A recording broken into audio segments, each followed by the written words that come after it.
Seja muito bem-vindo, seja muito bem-vinda a mais uma gravação do nosso podcast Fiz Insight, edição especial Jornada do Expert. E eu não vou falar mais sobre quem eu sou, porque se você já chegou na aula 3, é porque você acompanhou as aulas iniciais e você já está ligado o que está rolando aqui nesse evento 100% online, gravado e gratuito. Beleza? O bom da gente fazer essas aulas em vivo e colher o feedback de vocês é simplesmente poder corrigir o percurso, corrigir a rota durante o processo, né? Então, na aula anterior, onde eu falei sobre a base de tudo, a teoria de resposta dos sintomas, eu falei sobre como monitorar a resposta dos sintomas dos seus pacientes para aprimorar o seu diagnóstico e entender sobre o prognóstico e vender planos de tratamento dos seus pacientes. Eu pequei e não falei sobre uma resposta sintomática que define o diagnóstico de uma condição muito comum, que é a restrição de movimento. Então vamos recapitular rapidinho antes de entrar no tópico dessa aula de avaliação musculoesquelética. Vamos lá. Quando o paciente está sendo examinado por você, antes do teste, a gente tem duas respostas. Ou o cara está com dor ou o cara está sem dor. Durante o teste, a gente tem 7 respostas e eu só falei de 6 na aula anterior, tá? Então, quais são essas 7 respostas durante o teste? Diminui, abole, aumenta, centralizando, periferizando, nenhum efeito e produz. Quando é que produz aparece, Caio? Quando no baseline, na situação pré-teste, o paciente está sem dor e o seu teste de movimento faz a dor dele aparecer. Eu tenho uma resposta sintomática intrateste, produz. Beleza? E quando a gente tem produz, ou a gente tem pior depois, ou a gente tem não pior depois. Se for pior depois é uma luz vermelha, se for não pior depois é uma luz amarela invejosa. E se você não está entendendo sobre o que eu estou falando, volta lá na aula 2 para você pegar tudo, porque você precisa pegar esse insight para seguir nos próximos passos dessa jornada do Expert. Hoje a gente vai falar sobre um exemplo clássico na avaliação de um paciente com dor lombar. Não importa se é dor lombar central, se é central assimétrica direita, esquerda, se é central assimétrica na coxa também irradiada para a coxa, se é central assimétrica irradiada abaixo do joelho, se tem parestesia, se não tem. O paciente com dor lombar compreende todas essas situações. E quais são, pessoal, os 10 passos para uma boa avaliação musculoesquelética? Eu vou te falar aqui agora. Eu tô com a cola hoje, né? Tô com um roteiro hoje pra gente não se perder, como no vídeo anterior. Então, eu preciso que você entenda sobre esses 10 passos, tá? O primeiro passo da avaliação musculoesquelética é a anamnese. É você saber ouvir o paciente sem interromper. Quando você faz uma anamnese e interrompe o paciente, um estudo americano mostrou que a cada 11 segundos um terapeuta interrompe o paciente no discurso sobre sua história, e isso desconecta, isso não gera empatia, isso faz com que você não tenha espelhamento, consequentemente faz com que o paciente tenha menos adesão ao seu programa de tratamento. Você tem que saber ouvir e fazer perguntas socráticas, não perguntas fechadas que façam o paciente dizer apenas sim ou não, né? Perguntas abertas que façam o paciente refletir a respeito do seu problema, tá? Dos motivos que trouxeram o paciente à sua consulta. O segundo passo são as perguntas especiais. Essas perguntas especiais visam reduzir a probabilidade de estar lidando com um problema grave, com a red flag. Seria uma fratura, uma tuberculose óssea, uma mielopatia, ou, por exemplo, uma infecção, uma malignidade, um tumor. As perguntas especiais, quando negativas, elas minimizam a probabilidade dessas patologias graves. O passo 3 é fazer uma avaliação clínica. Mas, Caio, quem faz avaliação clínica não é médico? Não, pessoal. A avaliação clínica é feita por qualquer profissional de saúde para rastrear o contexto de vida do paciente e quais são as comorbidades que esse paciente tem. Quanto mais comorbidade o paciente tiver, maior é a barreira de recuperação para o seu tratamento. E a gente precisa entender disso. O passo 4 é o comportamento do sintoma. O que melhora e o que piora esse paciente. O passo 5 é o exame físico, o passo 6 é a inspeção, o passo 7 é a avaliação das perdas de movimento, o passo 8 é a coleta das referências, o passo 9 são os testes de movimento e o passo 10 são as classificações. Qual o objeto desse vídeo aqui? Desses 10 passos, eu vou destrinchar o passo 5, que é o exame físico, que a gente aprende lá naquela matéria, naquela disciplina da graduação chamada MTA, Na minha faculdade foi MTA, Métodos e Técnicas de Avaliação. A gente teve MTA1 e MTA2. Hoje eu vou aplicar o exame físico exclusivamente na coluna lombar dos nossos pacientes, tá? Então, qual que é o primeiro passo? O primeiro passo é excluir condições graves. Condições graves iriam ter alterações de reflexo, iriam ter perda de força progressiva e piora progressiva com o passar do tempo. Não há variabilidade. O paciente está no dia 1 de dor, no dia 2 ele está pior, no dia 3 ele está pior ainda, no dia 4 ele está pior ainda, no dia 10 ele está pior ainda e cada dia ele está piorando. Isso é uma piora progressiva. Pioras progressivas têm suspeitas de red flag, tire o paciente da sua frente, mande para um médico para examinar e excluir condições graves, como malignidades, como doenças neurológicas e por aí vai, beleza? Então, primeiro passo, o paciente chega aqui, eu vou atender um paciente agora com dor lombar irradiada pós-operatório, não melhorou mesmo com a cirurgia, e a primeira coisa que eu quero saber dele é se ele perdeu força na ponta do pé. Como que eu vou testar? Vou colocar ele na ponta do pé e pedir para ele dar 3, 4 passos na ponta do pé, pé de bailarina. Eu vou pedir depois para ele andar sobre os calcanhares, com a ponta do pé levantada, dá 3, 4 passos com a ponta do pé. Se ele não perdeu a força de dorsiflexão, nem a força de plantiflexão para sustentar ele em pé, eu tenho uma minimização, eu minimizo a probabilidade de uma patologia grave. Depois eu vou querer saber a respeito de tensão neural adversa. Como que eu vou fazer isso? Eu vou colocar ele sentado, abaixar a cabeça, emborcar o tronco e esticar a perna reta. E quando eu esticar a perna reta com a cabeça baixa, a ponta do pé para cima, eu vou colocar tensão em todo o aparelho neural do paciente que sai da coluna e vai até os pés. Então isso se chama manobra de slump. Eu posso também fazer manobra de Lazeg, colocar o paciente deitado de barriga para cima e pedir para ele levantar uma das pernas reta. E ao levantar uma da perna reta, eu não quero reprodução do sintoma na perna dele, do sintoma lombar dele. Se eu tiver reprodução, o teste de Lazeg é positivo e o paciente tem tensão neural. Quer dizer coisa grave? Não. Quer dizer só uma referência neurológica que a gente tem. A gente quer melhorar esse teste com cada intervenção que a gente faça ao longo do nosso tratamento.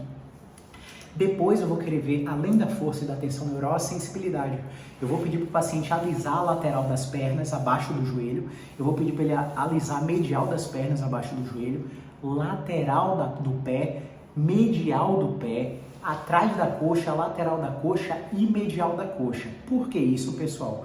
Porque a alteração de sensibilidade nessas áreas que a gente chama de dermátomo quer dizer que há algum nível de sofrimento neural, algum nível de aprisionamento neural também, tá? Então, sensibilidade, força, tensão neural. Reflexos. Eu vou dar uma porradinha com essa região da minha mão no tendão patelar. E quando eu der uma porradinha no tendão patelar, eu não quero que o joelho dele faça isso, ó, estique total, com hiperreflexia. Eu quero que ele tenha um reflexo normal, que é só uma oscilaçãozinha dos pés, né, abaixo do joelho, quando eu der essa porradinha. Se tiver o martelinho do reflexo, melhor ainda, tá? Eu vou fazer a mesma coisa no tendão aquileu, no tendão lá do calcanhar, no tendão de Aquiles. E eu vou querer que a ponta do pé dele não faça isso muito rápido. Eu quero que faça um movimento normal, para eu saber que ele não tem hiperreflexia. Então, a primeira coisa, eu examinei a força da ponta do pé, depois a tensão neural adversa, depois a sensibilidade e depois os reflexos. Uma vez que eu fiz esse exame físico, eu já consegui reduzir muito a probabilidade do paciente ter alguma coisa grave. A partir daí, eu vou destrinchar agora a avaliação das perdas de movimento. E como que eu vou fazer isso? Eu vou pedir a sua licença para me posicionar aqui e fazer para você. Olha só, quando eu estou em pé, eu preciso saber se o meu paciente é capaz de dobrar para frente. Eu preciso saber se o meu paciente é capaz de dobrar para trás e voltar. Eu preciso saber se o meu paciente é capaz de deslocar para o lado, de deslocar para o outro. Eu preciso saber se o meu paciente é capaz de inclinar para o lado, de inclinar para o outro. E o que esses 6 movimentos têm a ver com a sua coluna lombar? Vou te explicar aqui agora. A sua coluna lombar, nesses 6 movimentos, vai fazer com que você reproduza o sintoma do paciente. Então vão ter momentos que o paciente vai sentir dor na execução desses movimentos. E aí, por exemplo, se no deslocamento lateral direito porque o ombro está indo para a direita, mas o quadril está indo para a esquerda, ele fez a dor dele aparecer, você anota como uma referência mecânica. Quando eu fiz a dor dele aparecer com deslocamento lateral direito, eu anoto. Deslocamento lateral direito em pé produz dor lombar irradiada para a coxa até o joelho. E eu anoto isso aqui. Porque quando eu fizer a intervenção, que eu for retestar o deslocamento lateral direito ou qualquer outro dos 6 movimentos que fizeram a dor do paciente ou aparecer, ou aumentar, ou periferizar, ou centralizar, ou diminuir, eu vou anotar tudo o que acontece com o comportamento do sintoma do paciente nesses 6 movimentos. E aí você já vai me antecipar. Caio, e quando eu for selecionar o teste de movimento do paciente, eu seleciono aquele que na avaliação de perda diminuiu? Não. A gente tem uma sequência lógica para escolher os testes de movimento dos nossos pacientes. E essa sequência lógica respeita uma regra de movimentação.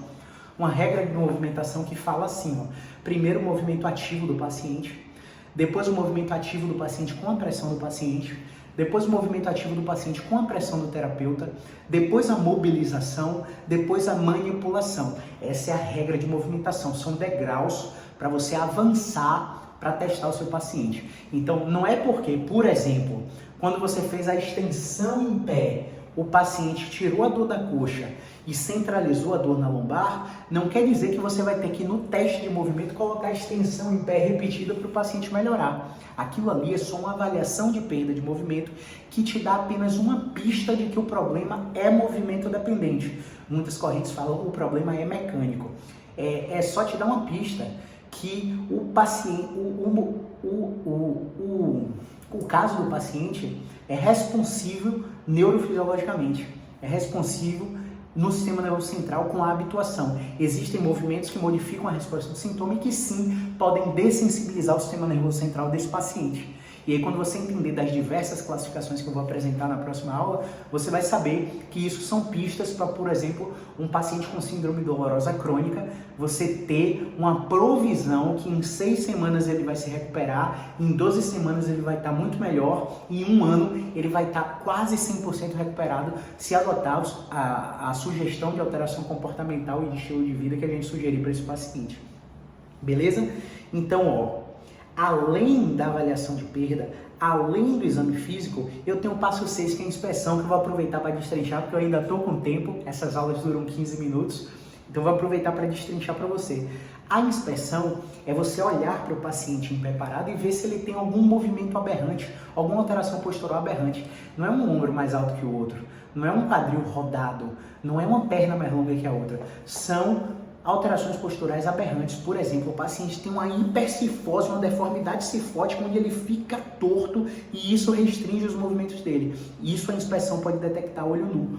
Uma outra coisa são as mudanças posturais. Se você está sentado com um paciente e o paciente está sentado relaxado e está com a dor lombar irradiada para a perna, e quando você empina o bumbum e estufa o peito, a dor da perna sobe para a coxa, você já tem uma pista que a mudança de postura é positiva para ele. Ao mesmo tempo que o paciente está sentado todo ereto, morrendo de dor na escápula ou na lombar, e quando você pede, ó, desarma aí a postura, relaxa a postura, essa mudança postural que você faz na inspeção, alivia a dor lombar, alivia a dor na coxa, centraliza a dor na coxa, centraliza a dor na virilha e no testículo. A dor some do testículo só porque ele relaxou a lombar. Ou seja, você tem uma pista que a coluna dele precisa estar relaxada e que está intimamente envolvida no problema dele. Tá bom? Então, ó, sobre o passo 3 da avaliação clínica, nesse último minuto que falta do vídeo, eu quero te dizer que, olha, na avaliação clínica a gente pesquisa muitos fatores, ó pessoal. A gente pesquisa dor de cabeça, desmaio, tontura, visão dupla, dificuldade de engolir, dificuldade de falar, dormência no rosto, na língua, nistagmo no olho, ânsia de vômito, tremor na mão junto com a dor, vertigem, pontinhos brilhantes na visão, zumbido, DTM, rinite, sinusite, aborto, amidalite, tireoide, problemas hormonais vasculares no coração, problemas de pulmão, estômago, fígado, rim, vesícula, problemas no útero, ovário, problemas no reto, na próstata, dor no ato sexual, câncer na vida. Olha quanta coisa na avaliação clínica a gente rastreia. Porque a gente sabe, eu já falei com vocês, que quanto mais comorbidades, maiores as barreiras de recuperação. E a sensação que o paciente tem é que ele nunca foi tão bem avaliado na sua vida, tá? Então, até a próxima aula.